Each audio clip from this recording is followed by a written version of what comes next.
was talking to a friend of mine recently. It's a good friend, and for a long time, he was sober from alcohol. And he started drinking again not long ago. And when I spoke to him, he told me. And I was asking him like what made you start drinking again? And his reasoning, because we all have reasons for why we do things, whether we're depressed, whether we're in a slump, we're in some kind of hole and we can't get out of it. There's always a reason. Usually people don't take that reason and put it on themselves. And in his case, he blamed, his parents because of the way he basically doesn't have enough strength to continue to fight that addiction when things get a little, bad with work or family or anything like that. So it's that actually is a very truthful answer. You don't have enough strength. You have to admit you're not strong in order to do that mentally, internally strong. I believe, contrary to what a lot of people believe, I know people, believe it's a disease when you have an addiction, and I get that 100%. I've faced my own demons when it came to this kind of thing, so I really understand addiction from my point of view, and everyone's different. I get that, but what a lot of people don't understand is that whatever the reason that you're doing whatever it is you're doing, the biggest the biggest fallback that all of us humans ever experience is falling back into what's easy. In other words, why do we continue to pursue something that's an addiction? It's because it gives us something. It gives us hope. It gives us at least a numbness to how we feel. It gives us temporary happiness in the moment. And that's really what it is. And that's why as soon as it goes away, those feelings, because they don't last, because they're not real, they're just given to you by this substance for the moment. As soon as that disappears, you go back to how you normally feel, and then you need more of it. And then you need more of it. And you continue to need more of it. That's because you haven't built inside you the real feelings that you get from doing those kind of substances of any kind. And that, to me, is the ultimate reason why people continue to do things even though they know it's bad for them. And this doesn't need to apply to, any sort of substances. This could also apply to just being depressed. The reason people stay depressed is because they're comfortable there. No matter how uncomfortable it makes you when you really think about how you wish your life was different, you wish you were different, you wish everything about what you do on a day-to-day basis was different. You don't like your job, you don't like your wife, you don't like your girlfriend, you don't like whoever it is, your family, whatever the situation. The reason you love to stay depressed is because you've become comfortable there. You've made yourself a nice bed in that depression and you just wallow in it. Now, just like with substances, people keep going back to doing them because it's easy. We want to do what's easy. We want to be lazy. And most people, the root cause of why they're not more than they are, why they don't pursue more, is because they don't want to be uncomfortable. They don't want to fight. They'd rather just do what's easy. The fighting is too long, too uncertain. Being uncomfortable is too long. For how long must I be uncomfortable? It's too uncertain. Whereas the other thing, the easy, quick fix, is right there. And it's always easy. And it's the easiest thing you could possibly do, is to go back to doing something that you know hurts you, but it's comfortable and easy. That's the problem. If it was the opposite, nobody would be addicted to anything. So you could call it a disease, you call it whatever you want. Some people may be more prone to those things than others, but just the same way, some people are more prone to depression than other people. And the way to get out of it is to fight harder and longer to be able to get out of it than someone who doesn't have that disease. That's really all it is. I think we're all afflicted with it in some way. It's just some people have to fight harder for longer. You have to be more uncomfortable for a longer period of time in order to actually get out of it. That's really all it is. So when my friend told me that, when they said that they're still doing, the thing that they had stopped for a long time, and they know what it's like to be uncomfortable, but It didn't last. As soon as something went wrong, they went back into being comfortable by reindulging in this very destructive force in their life, which in his case is alcohol. So, in my opinion, and I told this to him flat out, I said, you must realize it doesn't matter what happened to you. The only person who's keeping you in this position where you're not where you want to be, clean, sober, enjoying life, being healthy, the only reason you're not there is because you are allowing yourself to stay comfortable. You must not allow yourself to stay in that pit. You can't let yourself think that this temporary fix is worth it. It's not. Like, in other words, mentally check out of the idea. Check out of it. The idea that this place that you're in, this temporary fix, is good. It's not good. If you are someone who's not where they want to be, you got to change what you're doing.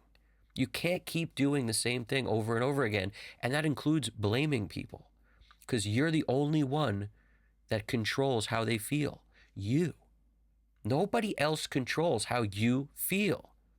And this happens all the time. People who are very weak-minded people, those are the ones who get into the most fights, like in public, in a bar, in a whatever.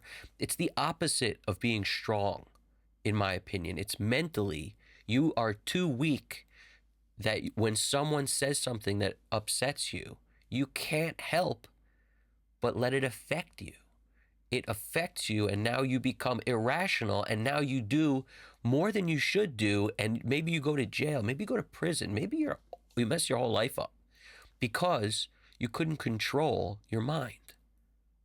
Because nobody has the opportunity to take your mind and make it something that now acts in a way that hurts you, except for you. You have to take control of your mind. And this applies to everyone who does anything creative also. If you let your mind keep you in a pit where you cannot achieve on a day-to-day basis, where you're doing a fraction of what you could be doing in order to really get what you're good at, your talent, your skill set, everything you've been given, everything is all a blessing. Everything you have that you're good at, that you know how to do, that you love, this is all a gift that you have. The reason you're only doing 1/8 of it, a 16th, not even a quarter of what you could really do, the only reason is because maybe your brain is stopping you. Maybe the thoughts of doubt, the thoughts of inadequacy, the thoughts of being, not enough. Maybe all that is actually holding you back. Don't let it. Fight it every day. Get more out of what you've been given. Most people I find that love to really stay in that depression, at the root cause of it, it's because they don't value what they've been given. They don't look at what they have as anything worthwhile, or they don't look at what they've been given, including the time to actually do whatever they want. They don't look at that as anything special. It's not a gift to them. They look at that as just, oh, that's just how it is, just happenstance. It's not a gift.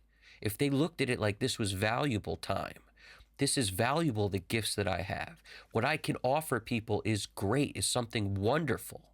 If they looked at it like that they have something that the world could benefit from, that people could really value, then they would value themselves, and they wouldn't let themselves stay in that pit. They wouldn't let themselves be depressed, and they wouldn't let every day be a copy of the day before and a copy of the day before. Any given day, you can change your entire set of circumstances, because it starts up here. And when you change this, then eventually you can change the rest. But you got to do some things in order to do that. Number one, make a promise to yourself and don't break it.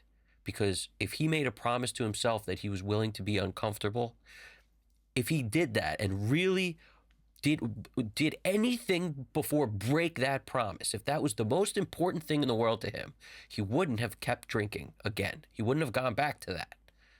But he broke the promise he made to himself. So you got to make a promise to yourself and keep it. And do this on little phases throughout the day, little steps. In other words, you promise yourself you're going to brush your teeth. We can all do that. You promise yourself you're going to shower. You can all do that. We promise ourselves we're going to not let the house get messy. We're going to keep it clean. Promise yourself these little things, that you're going to be on time. You're not going to be late. Promise yourself you're going to keep a deadline. You tell somebody something's going to be done, it's going to be done by that time. Promise on these little steps. And then you make a promise to yourself like, I am not going to break this promise to myself, because I know if I do, then everything I will have built up until that point can also crumble. And that's what you do. You make a promise to yourself, and then you remove yourself from any situations and people and different instances that could make you go back to doing the things you know you don't want to do. I forget where exactly I read it or heard it, but something a long time ago I read where somebody said something to the effect of, you never see people growing into somebody better than they are. You never see it. It happens when they remove themselves from everyone else. They go into their own, basically like a cocoon, and you grow and you change, and then all of a sudden the person shows up and they're somebody different. Because sometimes it takes that. Sometimes it takes sacrificing the things you like to do, the things you want to do, like go out and party and you're hanging out with the same friend group all the time. Well, if that friend group's doing stuff that makes you want to do ridiculous stuff and you're not strong enough to say no, you don't have that in you, then remove yourself. Get rid of whatever it is that's hurting you, that's making you do these things you don't want to do, the things that hurt you, and then come back stronger. And then I bet you will be able to be around it, but you won't look at it the same. The filter you see that situation with will be different once you've changed. And then you might actually be able to be around it and it won't bother you. But guess what? You're actually not going to want to be around it, because that's what's going to happen also. The more your brain changes, the less it's like the person you were at one point when you wanted to be around it. So you just won't. But the bottom line is, you're in control of every single day of your life. And the quicker you realize that, the less time you'll waste. And this applies to everyone who's too scared to do anything when it comes to anything creative. If you don't want to put something out, consider it's more uncomfortable to do that. It's more uncomfortable to put yourself on the line and say it's done. It's more uncomfortable to face opinions of people who maybe you don't want to hear their opinions anyway, but you're going to get it once you put it out there. You know they're going to come at you from all angles with what they think. It's like that. Anytime anybody does something great, it's like that. So realize you could have something great that you just don't want to share. And if you did, you might get some backlash, and it also might go very, very well for you. You have to take that risk.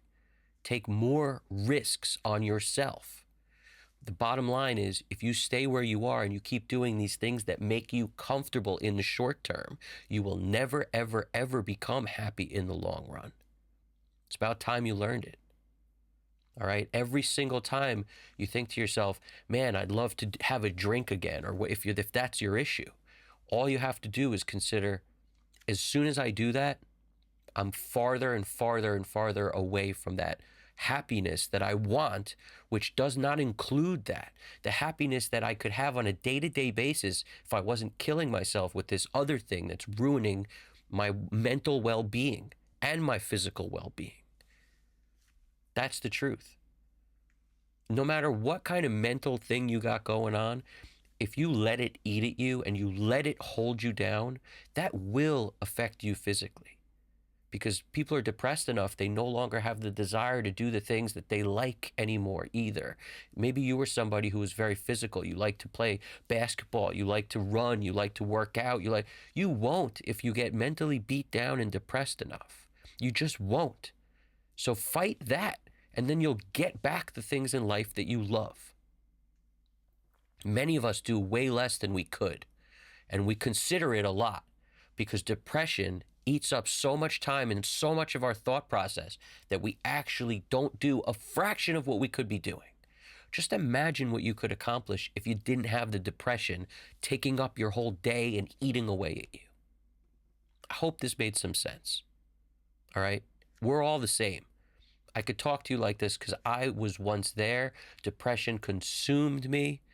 I was also addicted to a couple substances that consumed me.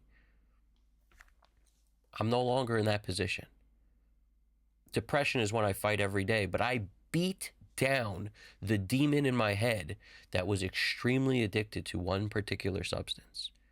I beat that demon to the ground, and now he's just a faint memory. Now, when I have dreams, I dream that I'm doing that substance every once in a while in my dream, and I get upset at myself in the dream for doing it, and I wake up and I feel amazing that that's just a dream. I'm so happy. I thought I went back to doing it. Thank God I didn't. That feeling that I wake up with when I realize it was a dream is amazing.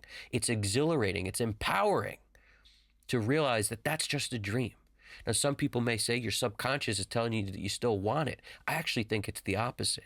I think it's my self-conscious telling me, reminding me how bad it is. Because if that wasn't the case, why would I feel terrible about doing it in my dream? Why would I be so upset at myself for doing it in my dream? And then why would I wake up so mad and then realize, oh, it's all good, it was just a dream?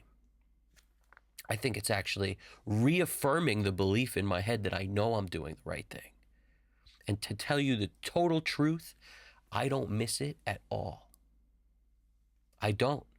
And that right there, that's empowering.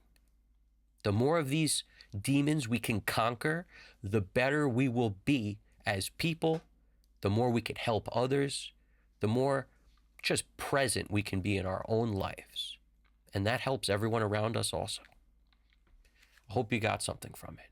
Do me a favor, throw something in the comments. I appreciate it. Hit the like button. Subscribe. I'll talk to you guys soon. Evan Jaffe, Custom Cut Studios. You guys got this. Take it easy.